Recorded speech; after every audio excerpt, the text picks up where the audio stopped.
በርካቶች የሚወዷት የኢቢኤሷ ድምቀት የአዲስ አበባ ዩኒቨርሲቲ የጋዜጠኝነት ምሩቋ ተመልካች የሚሳሳላት ብርቱ ሴት በሻሸመኔና በሐዋሳ ያደገችው እንስት የሁለት ልጆች እናት ባንዴ 2 ዲግሪ ይዛ የወጣችው ሴት ዩኒቨርሲቲ ያለች ያገባችዋ ዝነኛ ጋዜጠኛ እነሆ በዛሬው ዝግጅታችን የዚችን ብርቱ ጋዜጠኛ ድብቅ የህይወት ውጣ ውረድ ልንነግራችሁ ወደናል።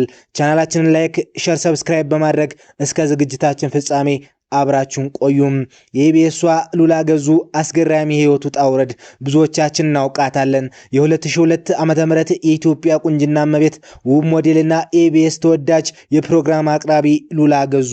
ነገር ግን ከሚያበራው የቁንጅና ዘውድና ከካሜራ ጀርባ ያለው የሉላ እውነተኛ ህይወት ተጋድሎ ከምናስበው በላይ እጅግ ድንቅና አነሳሽ ነው። በቅርቡ በሸገር ሬዲዮ ባደረገችው ቆይታ የህይወቷን ውጣ ውረዶች ትዝታዎቿንና ለስኬት ያበቃትን ጽናት አካፍላናለች። በይርጋለም ሆስፒታል ተወልዳ በሻሸመኔና ሐዋሳ ያደገችው ሉላ ልጅነቷ በብዙ ትምህርት ቤቶች ዝውውር የተሞላ ነበር። በተለይም በ4 ኪሎ ቅድስት ሥላሴ ካቴድራል ትምህርት ቤት ያሳለፈችው ጊዜ ልዩ እንደነበር ትናገራለች። የዩኒት ሊደሩ ቲቸር ታደሰ ጥብቅ ዲሲፕሊንና ተገጽሳ ዛሬ ለቆመችበት ስብና መሰረት እንደሆነላት በታላቅ አክብሮት ታስታውሰዋለች። በ8ኛ ክፍል ሚኒስትሪ ፈተና 94.2% በማምጣት ጎበዝ ተማሪ የነበረችው ሉላ በዛው ዕድሜዋ ደግሞ በሩቅ የመተያየት የፍቅር ደብዳቤና የአይን ፍቅር ትዝታዎች እንደነበሩባት በፈገግታ ታስታውሰናለች። የሞዴሊንግና የቁንጅና ውድድር ፍላጎቷ ከረጅም ቁመቷና ከእናቷ ያልተሳካ ህልም ጋር የተያያዘ ነበር። በካቴድራል ትምህርት ቤት በተዘጋጀ ውድድር አሸንፋ የ1500 ብር ሽልማት ስታገኝ ጓደኞቿ በርገር ጋብዛ 600 ብር በማለቆ የተናደደችበት ያ የዋህነት ጊዜ አይረሳትም። በኋላም በሚስ ሃይስኩል የዲዛይነር ማፊን ቀሚስ ለብሳ በመንገስ በመጨረሻም የ2002 ዓመተ ምህረት ሚስ ኢትዮጵያ በመሆን የ60,000 ብር የዲያመንድ ቀለበት ተሸልማለች። በደቡብ አፍሪካ የዓለም ዋንጫ ወቅትም ኢትዮጵያን ወክላ በሚስ ወርልድ መድረክ ላይ በብቃት ተሳትፋለች።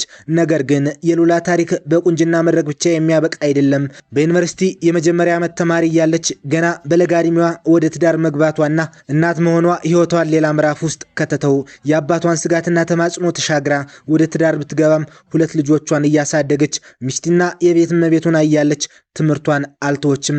በአንድ ሳምንት ልዩነት ከአዲስ አበባ ዩኒቨርሲቲ በጆርናሊዝም እንዲሁም ከዩኒቲ ዩኒቨርሲቲ በሶሺዮሎጂ ተመርቃ አቅሟን አሳይታለች።